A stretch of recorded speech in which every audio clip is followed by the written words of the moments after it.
అమరావతి పునఃప్రారంభం సందర్భంగా 34,000 ఎకరాలు ఇచ్చి 29,000 పైచిలకు రైతులు గత 5 సంవత్సరాలుగా నలిగిపోయి ఇక్కడికి వచ్చి రోడ్ల మీదకి వచ్చి ముళ్ళ కంచెల మధ్యలో కూర్చొని పోలీసు లాఠీ దెబ్బలు తిని కేసులు పెట్టించుకొని ఇంట్లో పెద్దవాళ్ళని కానీ చాలామందిని 2,000 పైచిలకు రైతులు ప్రాణాలు కోల్పోయి మీరు నలిగి బాధపడి మీ కన్నీళ్ళు ఇచ్చేవాళ్ళు ఉన్నారా ఆ రోజునని చాలాసార్లు మహిళా రైతులు నన్ను అడిగారు. ఇది గౌరవ ప్రధానమంత్రి శ్రీ నరేంద్ర మోదీ గారికి తెలుస్తుందా అని ఒకసారికి 5 సంవత్సరాల క్రితం మీరు అడిగారు.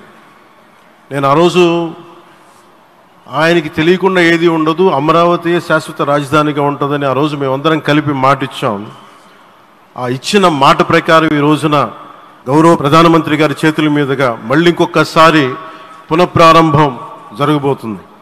ఇది ఆది శంకరాచార్య 1237వ జయంతి సందర్భంగా తిరిగి అమరావతి పునఃప్రారంభం కావటం చాలా ఆనందాన్ని కలగజేస్తుంది.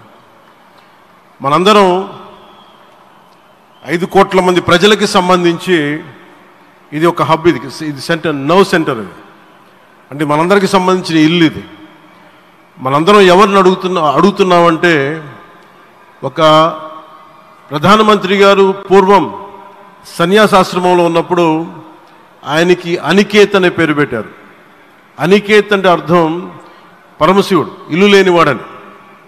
అలాంటి ఇల్లు లేనివాడు, కుటుంబం లేనివాడు 5 కోట్ల మంది కుటుంబాలకు, 5 కోట్ల మంది ప్రజల కోసం, ఎన్ని కోట్ల కుటుంబాల కోసం మనందరికీ రాజధానిలో ఒక నగరం నిర్మించడానికి, ఇల్లు నిర్మించుకోవడానికి ఇల్లు లేకుండా 140 కోట్ల మంది ప్రజల బాధ్యత తీసుకొని కశ్మీర్ నుంచి కన్యాకుమారి వరకు, అక్కడ కామాఖ్య నుంచి ద్వారకా వరకు ప్రపంచమే, మన దేశమే తన కుటుంబంగా చేసుకుంటూ ఈ భారతదేశమే తన ఇల్లుగా చేసుకొని తిరిగి పునఃప్రారంభానికి విచ్చేసిన గౌరవ ప్రధానమంత్రి శ్రీ నరేంద్ర మోదీ గారికి మనస్ఫూర్తిగా మన అందరి తరపున, ఆంధ్రప్రదేశ్ ప్రజలందరి తరపున, అమరావతి రైతాంగం తరపున, ఆడపడుచుల తరపున వారికి చేతులెత్తి హృదయపూర్వక నమస్కారాలు తెలియజేస్తున్నాను. దివిసీమ తుఫాన్ వచ్చి అందరి ఆశల్ని తుడిచిపెట్టేసినట్టు గత ప్రభుత్వం రాష్ట్రం మరియు అమరావతి భవిష్యత్తుని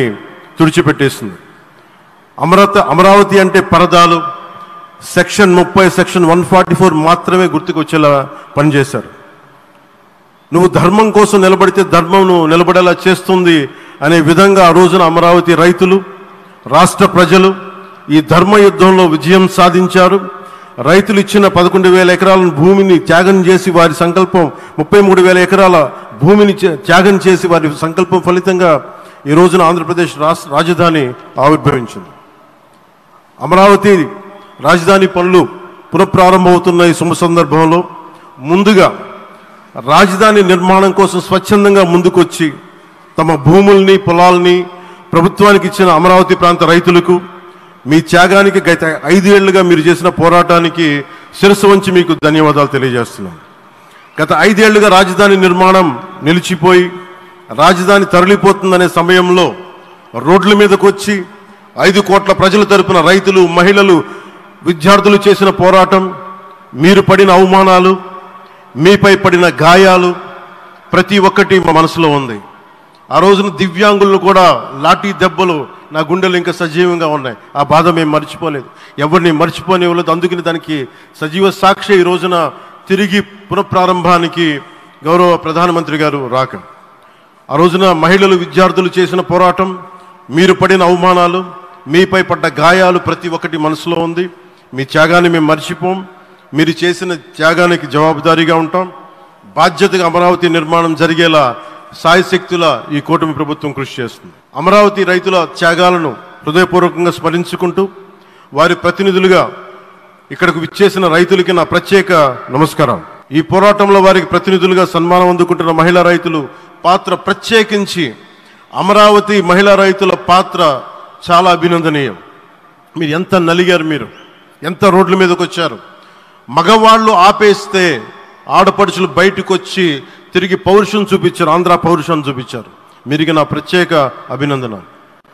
వాళ్ళు చూపిన సాహసం, సహనం అందరికీ ప్రేరణగా నిలుస్తాయి.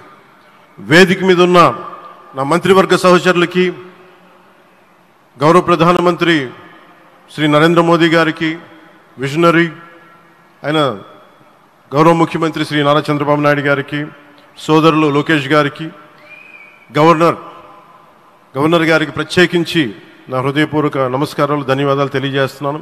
అలాగే ఇతర సహచరులకు, సభకు హాజరైన వారికి, రాష్ట్ర ప్రజలకు కూడా నమస్కారాలు తెలియజేస్తున్నాను. ఇక్కడ రైతులు భూమిని మాత్రమే ఇవ్వలేదు, రాష్ట్ర భవిష్యత్తును నిర్మించే ఆశలను, విశ్వాసాన్ని ఇచ్చారు. కానీ 5 సంవత్సరాల్లో గత ప్రభుత్వం ఆ త్యాగాన్ని అవమానించింది. 3 రాజధానులు అస్తవ్యస్త విధానంతో ప్రజల విఘ్నతని, అమరావతిని అగౌరవపరిచింది. ఈరోజు ఈ వేదిక నుండి మేమందరం మీకు హామీ ఇస్తున్నాం, అమరావతి మళ్ళీ ఒక ప్రపంచ స్థాయి సర్వశ్రేష్ఠ రాజధానిగా ఆవిర్భవిస్తుంది.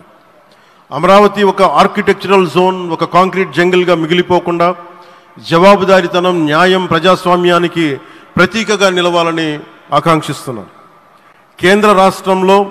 కేంద్రంలో రాష్ట్రంలో స్థిరమైన ఎన్డీఏ ప్రభుత్వం ఏర్పడిన కారణంగా అభివృద్ధి కార్యక్రమాలు వేగంగా సాగుతున్నాయి. మేనిఫెస్టోలో ఇచ్చిన హామీలన్నీ దశల వారీగా బాధ్యతాయుతంగా అమలు చేస్తున్నాం. కేవలం మ్యాచింగ్ గ్రాంట్స్ ఇవ్వని కారణంగా గత ప్రభుత్వం రాష్ట్రం కేంద్రం నుంచి పొందాల్సిన 1000 కోట్లు నష్టపోయింది. కానీ ఈ ప్రభుత్వం కోఆపరేటివ్ ఫెడరలిజం స్ఫూర్తితోటి, పరస్పర సహకారంతో పనిచేస్తున్నాం. రాష్ట్రంలో రహదారులు, రైల్వే, పారిశ్రామిక రక్షణకు సంబంధించి ఈ రోజున మన అమరావతి కాకుండా రాష్ట్రంలో